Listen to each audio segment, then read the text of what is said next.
মদিনার বাজার দিয়ে নবীজি যাচ্ছেন, নবীজির একটা ওট পছন্দ হয়েছে। তো নবী ওটের মালিকের কাছে গিয়ে জিজ্ঞেস করলেন, ভাইয়া এই ওটটার দাম কত?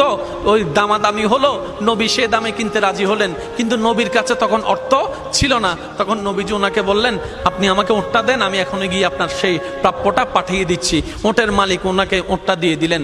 আশেপাশে যারা ওটের মালিক ছিল সবাই জিজ্ঞেস করতেছে, এই পাগলা, তুমি কি যাকে ওট দিয়েছো তাকে চিনো? বলে যে না। নাম জানো? বলে যে না। পরিচয় জানো? বলে যে না। ঠিকানা জানো? না। তো তুমি যে ওটটা দিয়ে দিলা, উনি যদি ওটার টাকাটা না ফাটায় তখন তো তুমি লসের মধ্যে চলে যাবা। সে ওটের মালিক বলে, এত সুন্দর নুরানি চেহারাওয়ালা কখনো বাটপার হতে পারে না, কখনো চিটার হতে পারে না, কখনো মিথ্যুক হতে পারে না। ওনার চেহারা দেখেই তো আমি ওট বিক্রি করার আগে মনটাই বিক্রি করে দিয়েছি, মনটাই বিক্রি করে দিয়েছি, মনটাই বিক্রি করে দিয়েছি। তোমরা যাই বলো, আমার মন বলে উনি আসবে। তোমরা যদি এরকম ইসলামিক ভিডিও পছন্দ করো তাহলে ভিডিওতে একটি লাইক দিয়ে এবং চ্যানেলটি সাবস্ক্রাইব করে আল্লাহর সুন্দর একটি নাম লিখে যাও।